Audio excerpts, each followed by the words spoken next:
promise you I've done this for 7 years.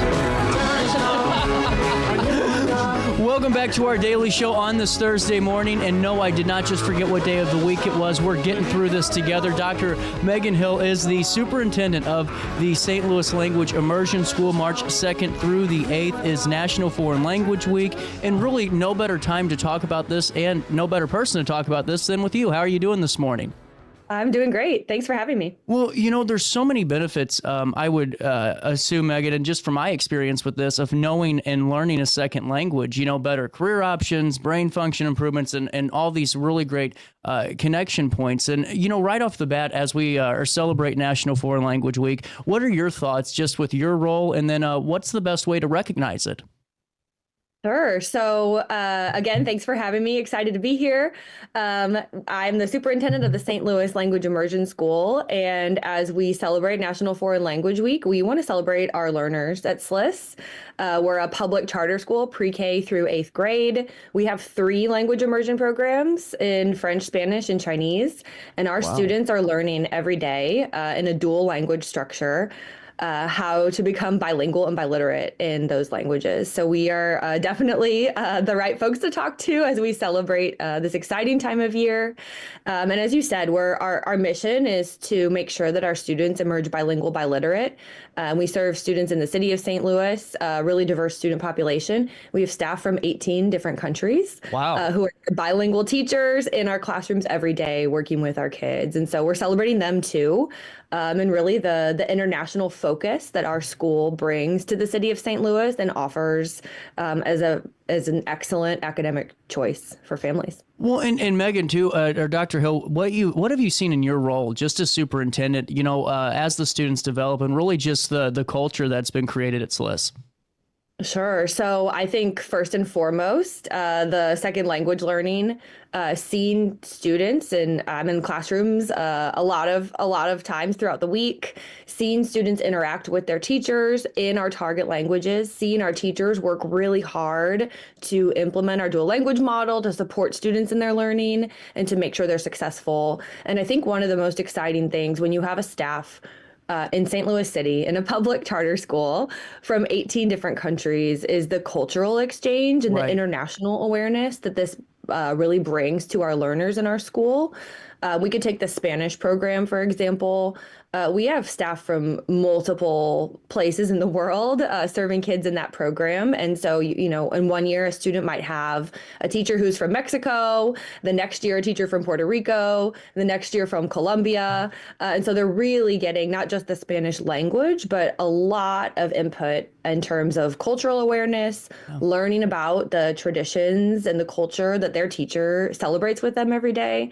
And that's really the one of the most exciting parts, I think, of the experience at our school. Well, and really that's a priceless experience too. And, on top of that, it seems like, and just from my very brief knowledge of a second language with dialects, it seems like too, there's different countries that have different dialects of a certain language, just like, maybe we do with the English language. So to get that different, viewpoint from other countries, I think is very important for the overall growth of your students. Definitely. And our students are getting that in all 3 of our programs when they have a new teacher each year. And so I'm a speaker of French and Spanish myself. And so I'm jealous. I know for certain how much it can differ even within one country, sometimes the dialect and the accent change. And so getting exposed to that and having a new teacher each year who brings the language, but also brings a new perspective is, like you said, it's priceless. How have you seen your students benefit, from this, of this, immersion language program really, and just, from start to finish, or just from, maybe a couple of times that you've seen their progression? What have you just seen from their takeaways and then what they've been able to achieve? Sure. So some of them start as early as pre-K. We have a Spanish pre-K classroom. We're adding a Chinese pre-K classroom next year, and then a French pre-K classroom the year after that. That's awesome. Many of them start in kindergarten or first, though, and they progress through our grade levels all the way to eighth grade. When our students graduate in eighth grade, they receive the Pathway to Biliteracy Award from the Missouri Department of Elementary and Secondary Education. It comes with their graduation certificate, and we proudly offer that to our students every year, every single one of our graduates, because they are emerging bilingual and biliterate from our school. We've recently started an alumni program at our school as well. We were founded in 2009, so our alums are pretty young still. Our oldest alums are still finishing, most of them are still finishing college, but we have brought them back into the school for visits. We have gathered them and really heard a lot from them about what they're doing with their language skills. And we hear amazing things. They're going to incredible colleges and universities. I just spoke to an alum who came back for an event last month who's at Washington University, and Wow. he's going into research in the field in science. He's a native Spanish speaker and he's fluent in French, and he knows he can leverage those skills that he learned in our school. Along with that, I think the cultural awareness and a broader understanding of the world to be really effective and be really an asset to his field. So we're really proud of him and all of our alums at SLLIS. Well, and you just, I mean, just to get a follow up on that last part of it, you know, and those are the opportunities that are really provided with this. I mean, the more languages you know, I mean, the more pathways that you completely open up, because, you know, I keep kicking myself in high school for not taking my foreign language class seriously enough to really progress on it. And now I have to, you know, start on over. But when you're going just as maybe a visitor to other countries, you know, how much more that helps you, your friends or your family, whoever you're traveling with. But on the business side with technology and all the new ways that we can connect, why not learn it? I mean, it should just be one of those things people do. I completely agree. That's the mission of the school. And I think, you know, I hear people say that all the time, that they wish they would have been able to become more proficient, or that they learned something in middle or high school, but they forgot it all, or they found it really challenging by the time they got to high school to learn that second language, and they wish they would have had access earlier. And it is true that our youngest learners, especially from pre-K to third grade, they're picking up the language so quickly. They're using it in our school to learn science and social studies. One of our teachers in the French program I was actually in her classroom yesterday, and she is making sure that her students are using French to learn science every day and holding them accountable to that. And they're just in first grade. So it's really incredible what they can do at such a young age, and how much they can learn and how quickly they can learn. Well, and just a quick question on that too. Whenever you start a language, does it make learning other languages sometimes easier? You know, if you pick up a Spanish, or some of the tones similar, some of the ways that you communicate a little bit similar, does it become easier to learn maybe a third or fourth after that second? Definitely. And I would say French and Spanish are closely related as Romance languages. Once you learn one, the next one is a lot easier to master. I can actually speak from experience on that. But really, and you know, Chinese, for example, is much, much further removed from English, fewer cognates, not the same alphabet, obviously. That's a lot more challenging. But once you learn one language, the research shows that you're going to pick up the second one even faster, no matter what language it is, and the third and the fourth, because you become more astute at learning a second language and using it. And I would probably argue you become a little more courageous in your ability to use the language and test your skills in real life situations. That can be a hard thing to do. And it's another reason we're so proud of our students, because it requires a lot of confidence and a lot of, That's a good honestly, point. a lot of failure, a lot of accepting that you're not going to be right all the time, and you're going to learn. That's I mean, just a great point. And you know, Dr. Hill, how are you guys over there celebrate National Foreign Language Week? Are there some days that you're throwing out there? Are there an event that we can be a part of, or that you guys are celebrating at the schools? Sure. So this week, we're really celebrating our classrooms and our teachers, thanking them for all their work they're doing with our students. I actually am preparing something to go out to staff today to celebrate their successes this year. Thank them for how hard they're working on our dual language model, and also just thank them for representing their languages and their cultures in our school. We also celebrate in the month of March. It's Francophone month. So it's about cultures that speak French across the globe. Oh, So wow. one, so it's related to this week, but it's a couple weeks away. We usually do a celebration of all the cultures in our school that are French speaking, not just France. I know a lot of people think of France when they hear the French language, but we have teachers from Haiti and from Senegal, Wow. and we want to celebrate that. So later this month, we'll be celebrating that, and we have celebrations like that all throughout the year that are truly unique to our school. So one of our values is to celebrate mission moments, big and small, and that's one of them. So we've got the Francophone celebration annually. We do a big celebration for Hispanic Heritage Month, and of Mhm. course, we just had the Chinese New Year. So there's something really special and different almost every month at our school, thanks to our international focus. On the French side of things too, just a quick question, just one that I thought of at the top of my head, which always gets me in trouble. But with the St. Louis history being as rich as it is, with the French culture, have you been able to have your students gain a little bit bigger insights into historical, significance of that? Because, there's times that I read, things about St. Louis and I just can't put the two and two together because there's a language disconnect for me there. And I didn't know if that helped your students at all or if you've seen that takeaway.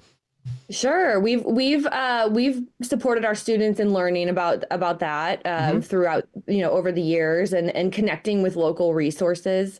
We're interested in doing more of that because that's one of the reasons that we're so proud of our French immersion program is That's that cool. the French connection for St. Louis, the Creole connection, and so wanting to make sure that our students and our staff are well connected locally, and St. Louis is the perfect place to do that. That's awesome. See, normally those off the top questions get me in trouble, Dr. Hill. So I'm glad this this one didn't.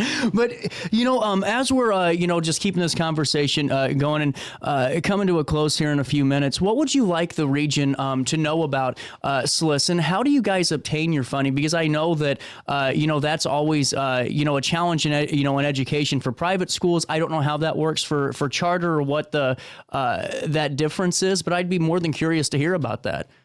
Sure. So we are a public charter school in Missouri. Mm-hmm. So we are operating in the district boundaries of the St. Louis public schools as charter schools must, as required by state law in Missouri. Our funding comes mainly from the state. So we do receive federal, state, and local funds. Predominantly, I'd say 80% come from the state foundation formula in Missouri Oh, for okay. public Yeah. students in Missouri. So that's based on your total attendance and also on your student population, any specific populations that you serve. And then there's a formula for that. And we are funded mainly by the state of Missouri. So we're a public school. Because we receive that public funding, and by the way, the federal funding too, Yeah. for the title programs and things like that, we are accountable to every requirement that every public school in the state of Missouri must follow. So we're accountable to that. We are in compliance with all the state and federal laws surrounding how to operate a public school. And that's a big part of my job is to make sure that we're adhering to all that and that we're implementing our model and leveraging those financial resources in appropriate ways to meet our goals. Well, I'm glad. It's just fascinating to know a little bit more about the structure of it too. And Dr. Hill, what are you most proud of in your role? Is it seeing the students grow? Is it seeing the teachers connect? If you could pinpoint, one or two things that really make you proud of what the program and what the school is all about, I'd be more than happy to share that with our audience today too. Sure. So I would say first and foremost, our students and their growth.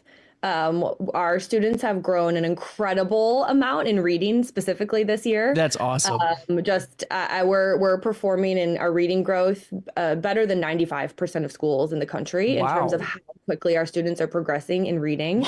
We're very That's proud of that. awesome. That's a recent point of pride, I think, for all of us at SLLIS. Incredibly proud of our diverse and committed community that includes staff, but also the families that we serve who come back year over year and new families too who come in the door to learn.